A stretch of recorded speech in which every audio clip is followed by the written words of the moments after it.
Llega el segundo libro del universo Crímenes Ibéricos.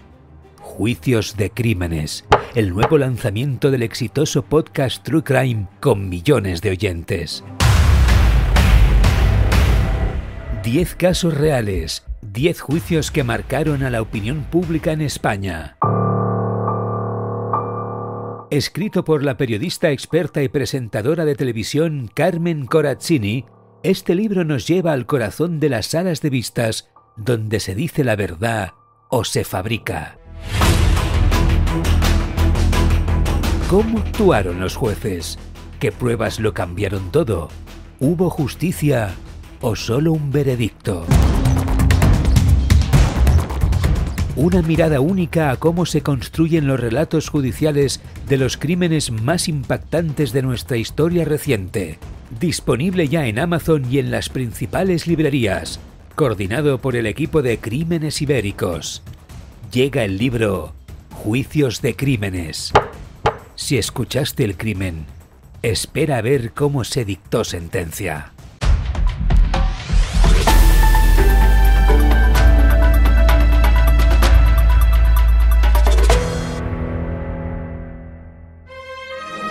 Apcas, que no te lo cuenten. Escúchalo.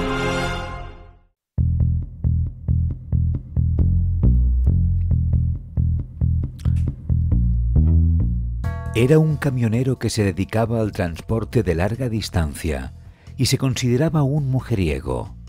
En las paradas presumía de conquistas, de su estilo de vida libre y del rótulo que lucía orgulloso en su camión. The Wild One, el salvaje. A simple vista parecía un conductor más de la inmensa red de carreteras que unía los estados, pero detrás de esa fachada se escondía un asesino que aprovechaba la soledad de la ruta para dar rienda suelta a sus impulsos más oscuros.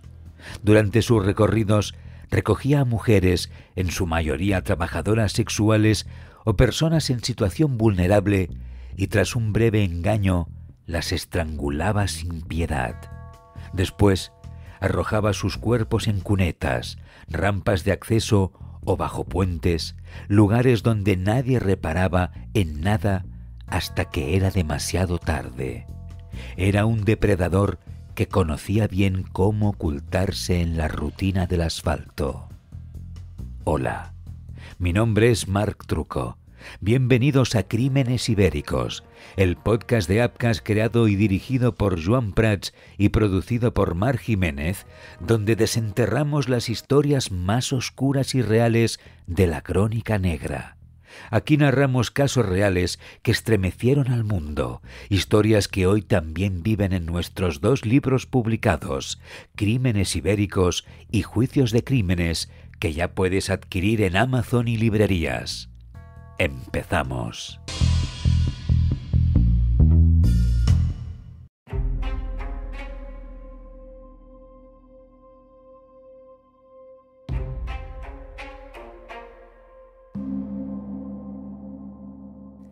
En enero de 1994 apareció la primera víctima confirmada. Lisa Susan O'Rourke, de 29 años, fue encontrada bajo un puente de la Interestatal 65 en Alabama. En aquel momento, los forenses atribuyeron su muerte a la hipotermia. El hallazgo parecía encajar con las bajas temperaturas de esa época del año, pero el error inicial retrasó la comprensión del verdadero horror que se ocultaba tras su muerte. La familia, desconsolada, aceptó durante meses la versión oficial sin sospechar que en realidad había sido estrangulada. La investigación inicial no profundizó demasiado. No había señales claras de lucha y el caso pronto quedó archivado como un trágico accidente.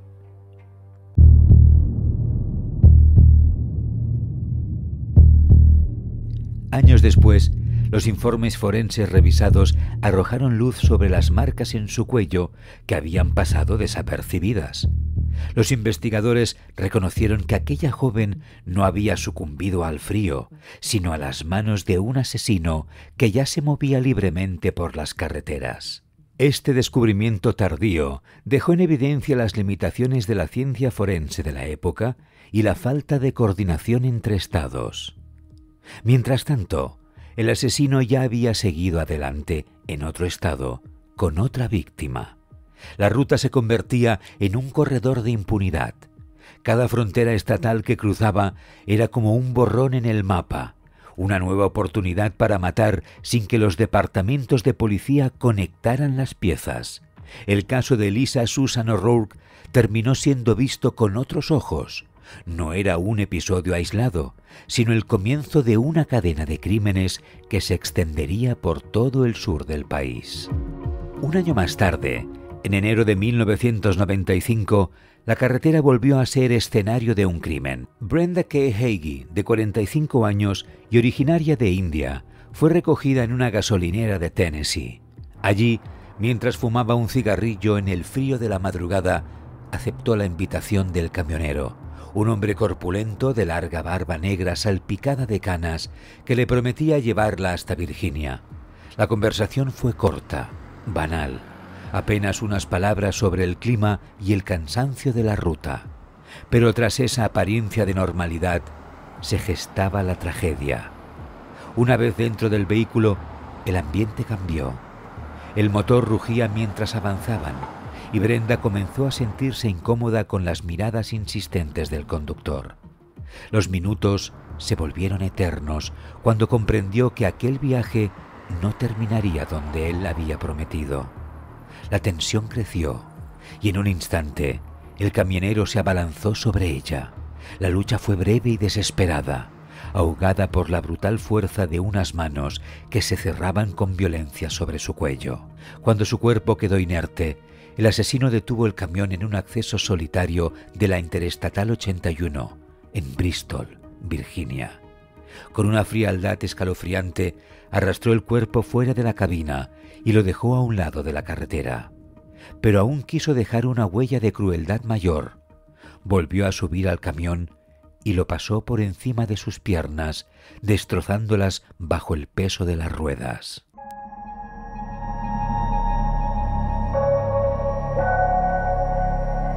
La escena, al ser descubierta, dejó sin aliento incluso a los agentes más veteranos. El cuerpo mostraba no solo las marcas del estrangulamiento, sino también la violencia añadida del atropello.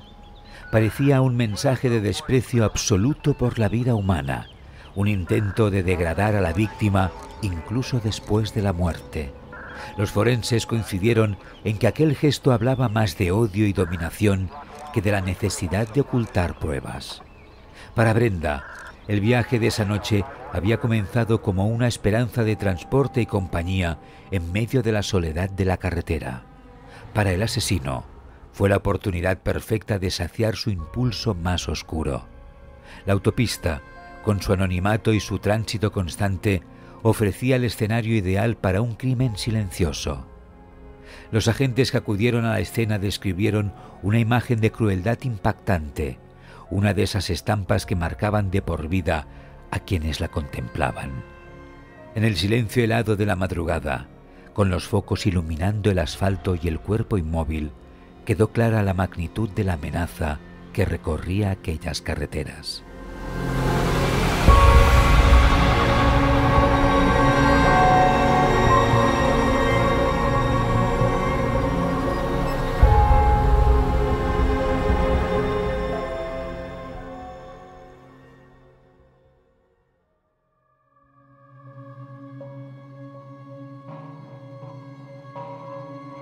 En febrero de 1995, el horror se repitió. Charity Mensor, de 34 años, fue recogida en Fredericksburg, Virginia. Era una noche húmeda y fría, y el camión con el rótulo The Wild One se detuvo en el arcén ofreciéndole un viaje. Sherry dudó unos segundos, pero la promesa de llegar rápido a su destino la convenció de subir. Dentro de la cabina, el aire olía a tabaco y sudor. El camionero, con su barba cada vez más gris, la observaba de reojo mientras conducía. Ella intentaba mantener la calma, pero el silencio pesado se volvía cada vez más incómodo. En su mente, él alimentaba pensamientos oscuros. Nadie sabrá nunca dónde termina esta mujer. La carretera me protege. Nadie me vigila. Tras mantener relaciones sexuales pagadas, el hombre sintió crecer la necesidad de control absoluto. En su interior, justificaba el acto como un destino inevitable, como si esas mujeres fueran simples piezas de un juego que solo él entendía. Con un movimiento brusco, se abalanzó sobre Sherry y apretó sus manos contra su cuello. Ella luchó, pataleó, arañó, pero la fuerza del camionero era demoledora. Los segundos se hicieron eternos. En su mirada, Sherry mostró el terror de comprender que su vida se escapaba. El asesino, por su parte, se sumió en un trance extraño, convencido de que aquel momento lo hacía invencible, dueño de la vida y la muerte en la inmensidad de la autopista. Cuando el cuerpo quedó inerte, sintió una calma fría, casi placentera. Decidió abandonar el cadáver en un tramo desolado de la Interestatal 40 en el condado de Guilford, Carolina del Norte. La dejó en la cuneta como si fuera un objeto roto, a escasos metros del rugido constante de los vehículos que pasaban sin notar nada. El 19 de febrero, su cuerpo fue hallado, con las marcas del estrangulamiento aún visibles. La escena era casi idéntica a la de las anteriores víctimas. Un cuerpo sin vida, abandonado como si no valiera nada. Nadie había visto nada, nadie había escuchado nada. La autopista absorbía cada crimen como si fuese parte de su rutina, convirtiéndose en la cómplice silenciosa de un depredador que seguía creyéndose intocable. 2 semanas después, en Kingsport, Tennessee, apareció la cuarta víctima conocida, Alice Rebecca Haynes, de 36 años, trabajadora sexual de Ohio. Su destino fue el mismo: estrangulamiento y abandono en un punto oscuro de la autopista. Para entonces, la suma de muertes con idéntico patrón comenzaba a dibujar la silueta de un asesino itinerante que se desplazaba sin ser detectado, aprovechando la extensión del país y la falta de coordinación entre diferentes cuerpos policiales. Era como si la carretera lo protegiera, como si la vastedad del territorio fuera su cómplice. En lo más profundo de su mente, el camionero arrastraba recuerdos de una infancia rota. Había crecido bajo la sombra de un padre violento y abusador, marcado por escenas de brutalidad que ningún niño debería presenciar. Aquellos traumas, lejos de cicatrizar, se convirtieron en un veneno que le acompañaba en cada kilómetro de asfalto, un eco que lo impulsaba a repetir la violencia que había conocido de pequeño. Al cometer los crímenes, experimentaba una sensación de alivio extraño, como si al asfixiar a sus víctimas, sofocara también los fantasmas de su pasado. Cada estrangulamiento se convertía en un ritual oscuro en el que buscaba apaciguar la rabia acumulada en su interior. En esos momentos se convencía a sí mismo de que tenía el poder que nunca había sentido en su niñez, cuando era un testigo impotente del dolor en su propio hogar. El terror que provocaba en sus víctimas parecía devolverle una ilusión de control. Donde antes había habido humillación y miedo, ahora encontraba una satisfacción retorcida. Esa dinámica enfermiza lo empujaba a seguir matando, buscando en cada crimen una calma que nunca alcanzaba del todo. Era una espiral en la que su pasado traumático se mezclaba con su presente criminal, convirtiendo la carretera en un escenario donde exorcizaba, a su manera, los demonios de la infancia. Los investigadores se enfrentaban a un rompecabezas casi imposible. Los crímenes se cometían en varios estados, lo que implicaba distintas jurisdicciones, diferentes cuerpos policiales y sistemas forenses que apenas compartían información. Esta dispersión dificultaba identificar un patrón común. Cada fuerza local veía casos aislados, pero en realidad formaban parte de una serie con la misma brutalidad y la misma firma. La falta de comunicación entre estados jugaba a favor del asesino, que seguía conduciendo miles de kilómetros sin levantar sospechas. El golpe de suerte llegó con una pista inesperada. Junto al cadáver de Brenda Hagee se encontró una bolsa de plástico. En ella Había una huella dactilar que, al ser analizada y cotejada en el sistema, ofreció por primera vez una pista clara. Tras meses de desconcierto, las autoridades lograron por fin un hilo del que tirar. La huella apuntaba hacia un camionero de 28 años que recorría rutas de largo alcance en Carolina del Norte. La sorpresa fue mayúscula. Aquel hombre había estado bajo su radar por delitos menores, pero nunca habían imaginado el alcance real de su violencia. El 13 de abril de 1995 se produjo su detención. En el interior del camión se hallaron pertenencias de varias víctimas, ropa interior femenina y objetos que confirmaban las sospechas. Frente a las pruebas, el hombre confesó los crímenes y más adelante se declaró culpable de varias de las muertes. Los tribunales lo condenaron a varias cadenas perpetuas, asegurando que jamás volvería a recuperar la libertad. El mito del camionero invencible que cruzaba estados sin ser atrapado se derrumbó en cuestión de horas. La investigación, sin embargo, no se detuvo allí. Los detectives comenzaron a revisar casos anteriores que parecían tener similitudes. Uno de ellos fue el de Nona Cobb, una joven de 29 años, hallada estrangulada en julio de 1992 junto a la Interestatal 77 en Carolina del Norte. Durante un tiempo se pensó que podía ser otra víctima más, pero las pruebas de ADN descartaron esa hipótesis.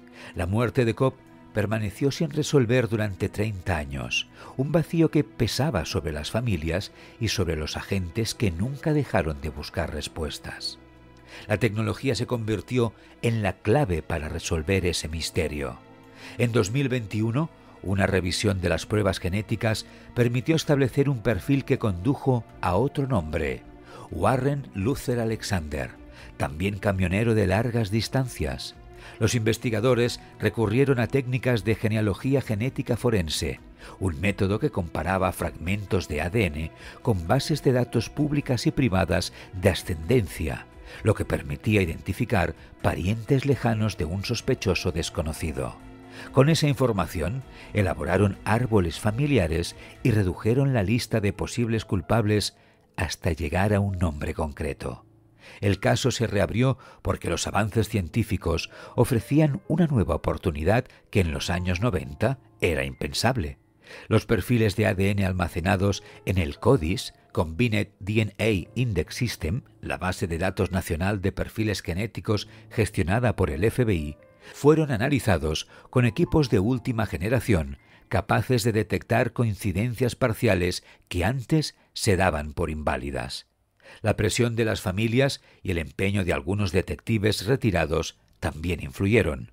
No estaban dispuestos a aceptar que el asesinato de Cobb quedara sin respuesta. Esa combinación de tecnología de vanguardia y perseverancia humana permitió por fin dar un giro inesperado a la investigación. En 2022, Warren, de 72 años, fue arrestado en Mississippi y su ADN lo vinculó no solo con la muerte de Cobb, sino también con 3 asesinatos ocurridos en California en 1977. Sus víctimas, al igual que en los otros casos, eran mujeres jóvenes y trabajadoras sexuales, todas estranguladas y abandonadas en escenarios similares. La sorpresa fue doble. No se trataba de un único depredador oculto en las autopistas, sino de varios, cada uno con su propia ruta y sus propias víctimas. El descubrimiento de Alexander reveló un patrón inquietante. Durante décadas, las autopistas de Estados Unidos habían sido un refugio para asesinos en serie que encontraban en la carretera su mejor aliado. La movilidad constante, los miles de kilómetros recorridos y la facilidad para cruzar fronteras estatales hacían que un crimen en un lugar pudiera pasar desapercibido en otro. Los cuerpos quedaban tirados a un lado de la vía, sin conexión aparente, hasta que la ciencia forense avanzó lo suficiente como para tejer los hilos. El caso dejó al descubierto una realidad perturbadora. Detrás del volante de un camión podía esconderse no solo un trabajador anónimo, sino también un depredador con alcance nacional. El FBI, en sus investigaciones posteriores, calculó que cientos de crímenes en carretera permanecían sin resolver y que muchos podían estar vinculados a camioneros en ruta. La carretera, inmensa y solitaria, había funcionado como un camuflaje perfecto para quienes transformaron el asfalto en un terreno de caza mortal. Lo que parecía un símbolo de libertad, la vida del camionero que viaja sin ataduras, se reveló también como un escenario donde la impunidad se extendía durante años, y en cada parada, en cada área de servicio, podía ocultarse el inicio de otra tragedia. La gran incógnita era si existía algún vínculo más profundo entre estos asesinos de la carretera. ¿Se inspiraban unos en otros? ¿Compartían el mismo impulso violento o se trataba simplemente de coincidencias nacidas en un mismo contexto? El parecido del modus operandi, mujeres solas, estrangulamiento, abandono de cuerpos cerca de autopistas, ha llevado a muchos a plantearse si en realidad había una conexión invisible, un patrón oculto que aún hoy no se ha desentrañado. ¿Cuántos otros nombres quedaron fuera de los archivos oficiales porque jamás fueron identificados? A día de hoy, las preguntas persisten. ¿Cuántas víctimas más se ocultan bajo la sombra de las carreteras estadounidenses? ¿Hasta dónde llegó realmente la mano de estos camioneros asesinos? Lo cierto es que ambos protagonistas fueron finalmente capturados. Sean Patrick Goebel cumple cadena perpetua en una prisión de Tennessee sin posibilidad de salir en libertad. Warren Luther Alexander, por su parte, fue extraditado a California, donde espera juicio por varios asesinatos, confinado tras los muros de una cárcel estatal. Ninguno volverá a recorrer las autopistas que un día convirtieron en su coto de caza.